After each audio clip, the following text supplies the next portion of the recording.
Experience the future of packaging and processing up close and in action.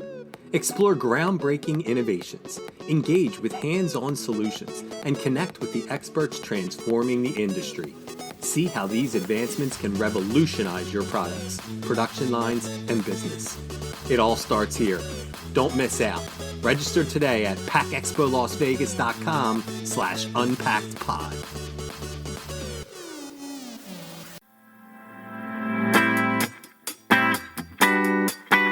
You're listening to Unpacked with PMMI, where we share the latest packaging and processing industry insights, research, and innovations to help you advance your business. Hi, and welcome to Unpacked with PMMI. I'm your host, Sean Riley.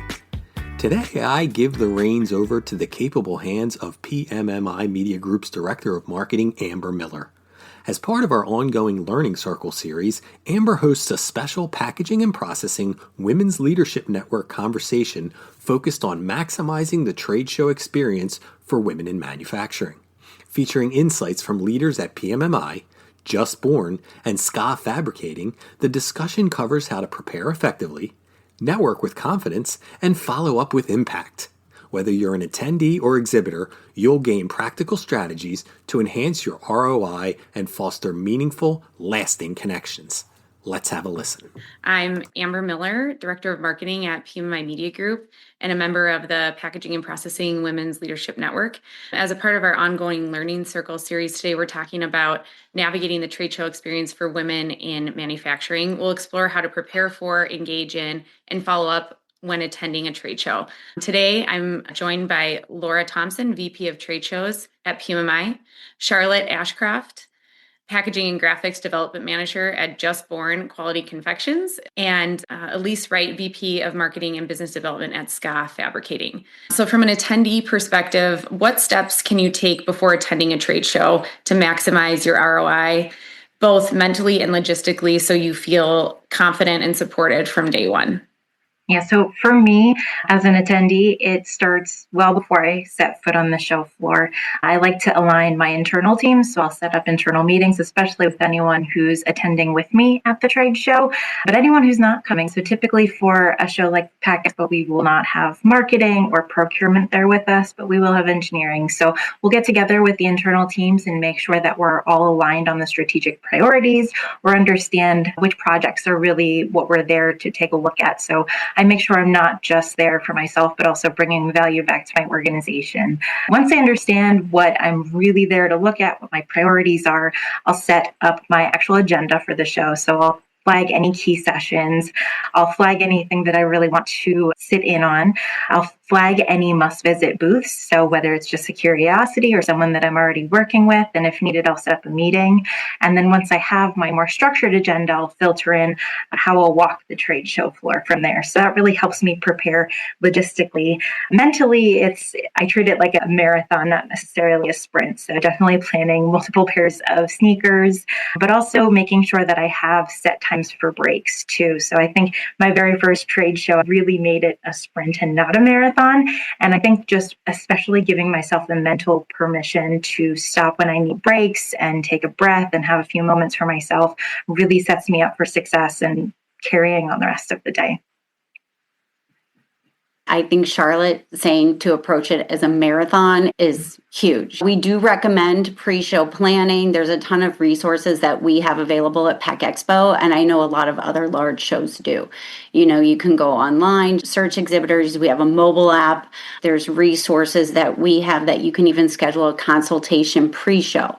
So you can speak to an expert and learn a little bit about where to even start. The attendees at the show range from small people trying to just scale up their operation to larger companies and attendees that have been in the business for a long time. So as a show, we try to make sure we have the resources available to cover it for everyone. But as you are planning, know it's a big show. And as Charlotte said, you have to make sure you're not overscheduling. Allow time for discovery. because a lot of times you don't know what you don't know. And I hear so many people attending the show that say, I had no idea I needed this, or this solution for this industry is applicable to mine.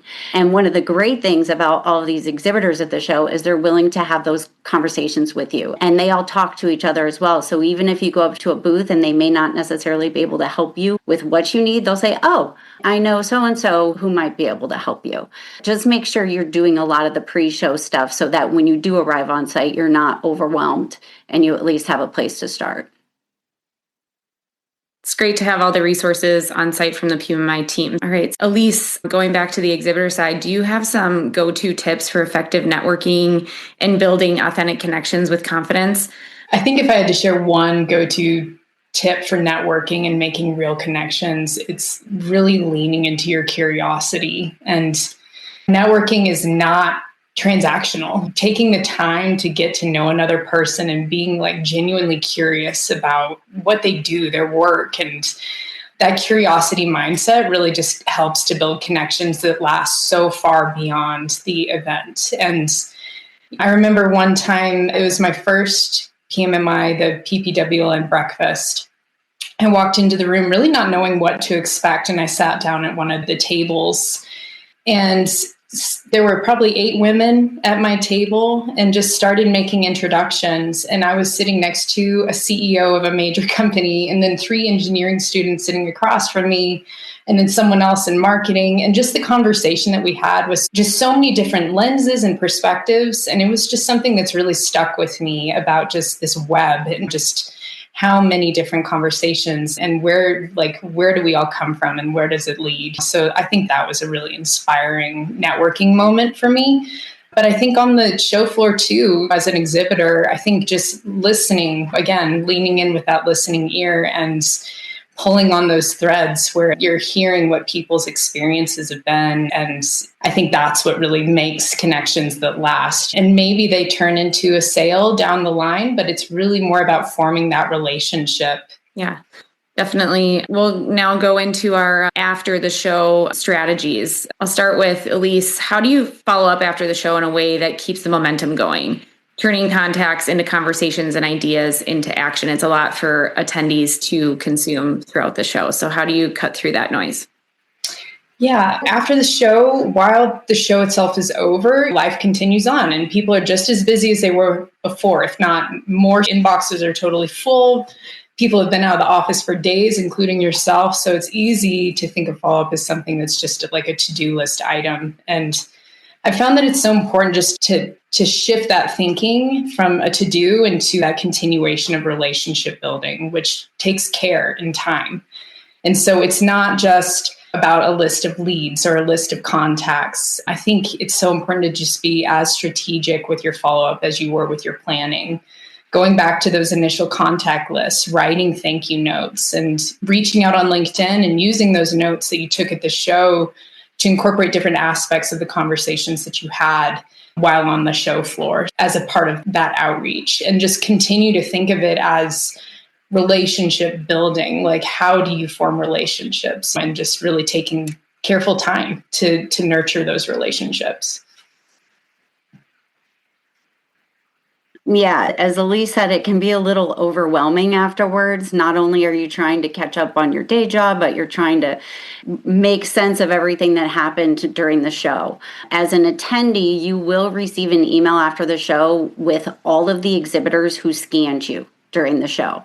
So it's great. It's a complete summary of everybody who scanned you with a link to their showroom. So you can access their showroom, refresh a little bit, compare it with the notes that you took in your app, of course, and allow you to have a little bit better follow-up post-show and share with your team. I know it's not possible to send everyone on your team, so it's a great quick summary. Hey, here's the people I talked to. Take a look. Let me know if any of this is of interest. And from the exhibitor side, they also, when you do scan an attendee, you can make notes. And I do think it's important that when you're reaching out to attendees, you do make those meaningful connections, right? You're following up with some sort of note as to what you guys talked about at the show. And also on a more personal level, make sure you're sending out those LinkedIn requests for the people you met at the networking events and trying to continue those conversations, because you will run into those people at other shows, at other events, and it's a great way just to keep those connections going post-event. But I do recommend you definitely take advantage of the badge scanning. Also, we do send out what we call the second look after the show. Again, it's a targeted list of exhibitors in the product categories you selected. So then I know it's a big show. You may not have hit everybody you wanted to see, or you may have missed someone. So I recommend taking a look at that as just a secondary reference for follow-up after the show. So I'll just go down the line for a couple that we can squeeze in here. This one says, I sometimes have really good conversations with people at networking events, and they'll give me a card and I'm like, wow, I really like these people. And then a day or two later, whose card goes to what face and which one had some cool things to say. How do you keep up with who you connect with? I can chime in. As part of my scheduling, I really build in buffer time so that I can reflect on events, because it can be so overwhelming, like the amount of people that you meet. So even just something like, if it's like, for example, the PPW on breakfast, and you're sitting at a table with 8 people and you get 8 different cards, how are you going to remember? So giving yourself 10, 15 minutes before you rush back to your booth, just to jot down some notes on the back of those cards. I usually carry around a pad of those teeny tiny sticky notes in my bag, and they fit perfectly on the back of a business card. And so I'm able to jot down just a few little notes, and I record where I met that person and just 2 little lines about the context of our conversation, and any notes regarding outreach, or like they want me to call next week to set up an appointment or anything like that. So that's been really helpful for me.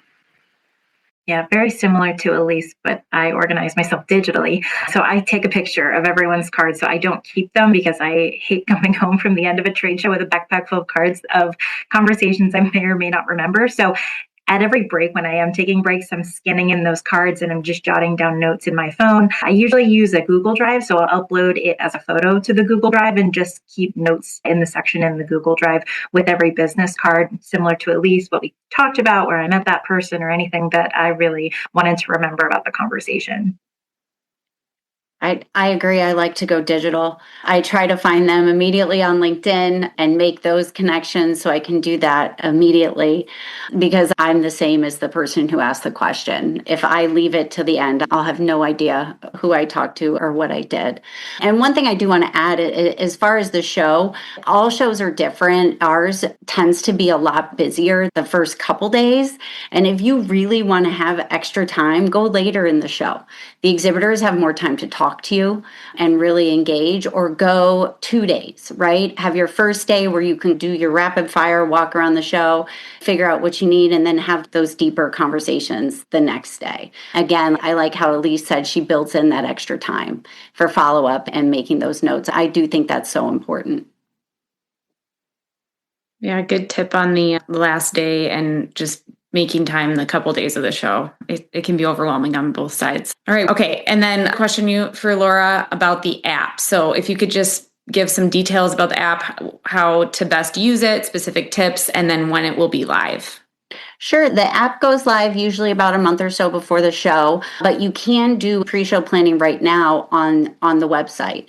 You can create your own personalized plan, and it will be downloaded onto the app. So you will have your curated list of all of the exhibitors that you're favorited on the app. You can make notes. You can see the floor plan. You can also see all of the education schedule. At least at PACK EXPO, there's a very robust education program. And we know that the attendees are busy, so most of them are on the show floor. And all of that can be found on the app. You can search by category, by exhibitor. Basically, all of the same functionality you would see currently on the website is available on the app. Great.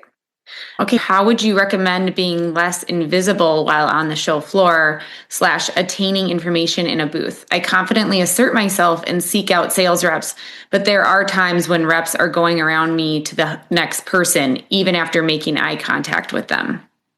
Yeah, I can take this one on. This has happened to me, especially when I was much early on in my career. And I think body language is about more than just eye contact. Make sure you're positioning yourself within the booth. You're not standing behind a piece of equipment. If you're interested in something specifically, stand next to that, position yourself perhaps in front of an information desk. If they have a centralized information desk, take a step forward. If you see that they have made eye contact with you, start walking towards them and introduce yourself, shake their hand. If all of that isn't working, maybe try and just come back at a time when the booth is less busy. It might just be that every sales rep who's there has a meeting scheduled back to back, and maybe come back, like Elise said, first day is really busy. Maybe come back when they don't have back-to-back meetings and try to speak with someone then. And I also think that the aisle is a really great place to interact with people that might not necessarily be like on the way to see you. I've had some really interesting conversations that have just happened in the aisle in front of our booth. And sometimes people stop and ask more questions. And sometimes people carry on with their day, and it was a pleasant exchange and I got to meet someone new. So that's something else too that you could think about. Great. That's great. Another exhibitor question. We are new exhibitors to PACK EXPO, and I am new to PPWLN. Does PPWLN host any networking events during the show? And if I may, does the panel have any good tips and tricks for building confidence in this very male-dominated industry? Great question. We do host a breakfast every year at the show, and I highly encourage, as a new exhibitor, for you to attend that. As I said before, it's a very welcoming group. I guarantee any table you sit down at, everybody will talk and engage with you. And as Elise said, I think you said you've made so many great connections at all of these over the years. So I'm sure Charlotte and Elise could add a little bit more to their experiences with this. Yeah, the breakfast is an amazing place. There's so many people in the room. And I think my very first time, I was not anticipating. I didn't even know that there were that many women at the show. And I walked into this huge room and there were so many women and I was already overwhelmed, but I just started talking to the person in line next to me for coffee. And then I started talking to the person sitting next to me at breakfast, and we listened to the speaker together. And a lot of us hung around afterwards too. And I ended up just meeting so many people, and I stuck around for almost another hour after the breakfast and just networked. So the PPWLN breakfast is an awesome place. So I just wanted to wrap up and thank everybody. It was a great discussion and information sharing. We hope to see you all at the show on the exhibiting and the attending side. Thanks for listening to this episode of Unpacked with PMMI. If you liked what you heard, be sure to follow or subscribe on Apple Podcasts, Spotify, or wherever you listen. That way, you won't miss any of the industry insights coming your way. While you're there, we'd really appreciate a rating or review. Want more?